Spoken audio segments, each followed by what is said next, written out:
Hi, this is Jason from Horrific Nightmares, and it's time for a positive spin. Today we're going to be talking about Candyman Day of the Dead, or Candyman 3 Day of the Dead.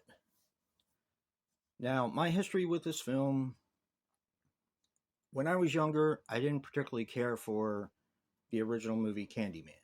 So, with me not really caring for it, I wasn't in a rush to see the sequels.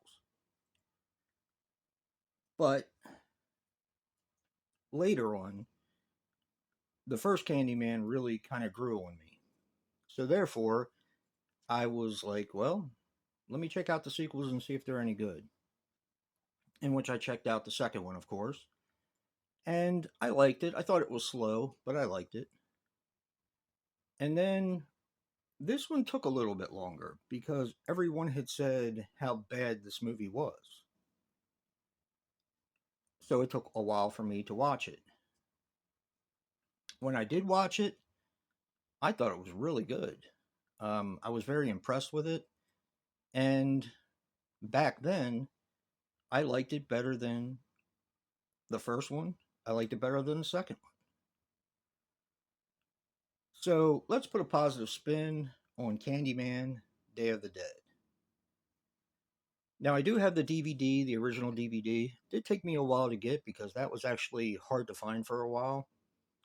But Vestron Video did put out this Blu ray, and I'm grateful because, first of all, it's in widescreen. And if I remember correctly, the Artisan DVD was in full screen, if I remember correctly. So they put a bunch of special features on here, and it looks great. It really does. So knowing that people kind of have an attitude about Day of the Dead, Candyman, Joe and I thought, well, maybe we should do that one because I know Joe likes this movie a lot, and so do I. It ranked pretty high on Franchise Frenzy, and I just don't understand what people have against this film. So let's put a positive spin on Day of the Dead, Candyman. First of all, you have a ton of eye candy, including Donna D'Erico, who used to be on Baywatch. Now, if I remember correctly, I mean, you don't really get to see much of her, even though she wears tight shirts throughout the entire movie. That really leave very little to the imagination. So, um, the eye candy being a huge positive. You also have the guy that played Rod Lane in A Nightmare on Elm Street. And I always liked his character in A Nightmare on Elm Street, and I like it in this one too, because he kind of plays the same type of character at first, and then you see the other side of what he's doing. You know, he has a kid, and he lives with his grandmother, and I think something happened to the wife. So, even though he kind of starts out like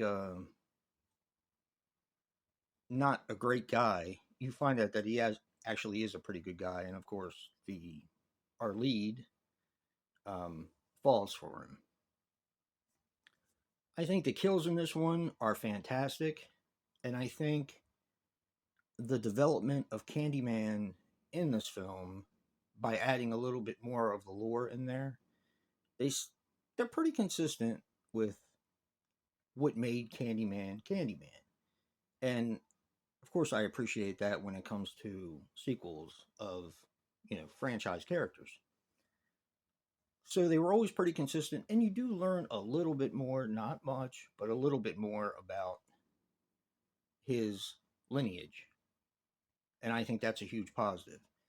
Now, of course, this being Day of the Dead, you have towards the end of the film a carnival setting, and of course, the build up to that where everybody's talking about it. You see some costumes here and there.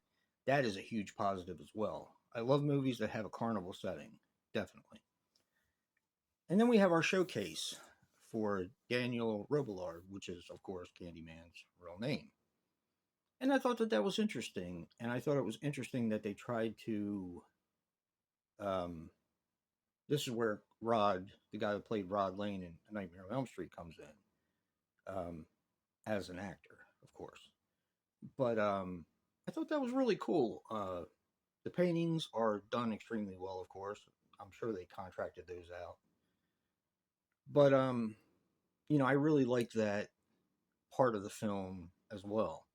So the location, the carnival, they're all huge positives for me. And like I said before, you actually get more out of Tony Todd this time, I think. He's a little bit more present. As in the first movie, he was more in the shadows, and it was like, is he real? Is he not real? This one, you definitely know he's real, and he's coming after his great granddaughter, which I think is a huge positive as well.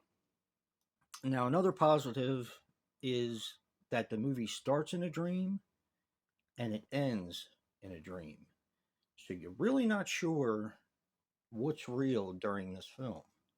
And I like that aspect of it. I mean, you can pretty much figure what's happened throughout the film, but I think that that first dream sequence when the movie opens kind of leaves you a little disoriented.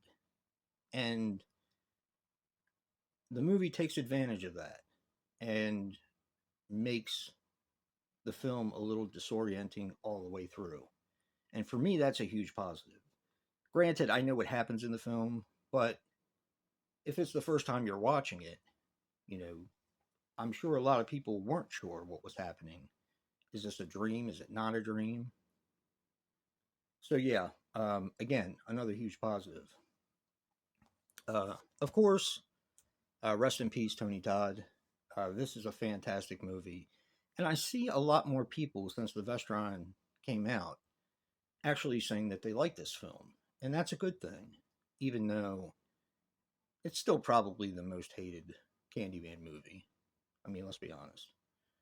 So I'm glad it is kind of gradually developing steam, but they really did a good job with this, I think. And I know um, Tony Todd would be proud of his career. He should be. So yeah, check this one out or don't. But don't forget to check out Joe's positive spin for Candyman, Day of the Dead. Remember, guys, physical media matters. And until next time, peace.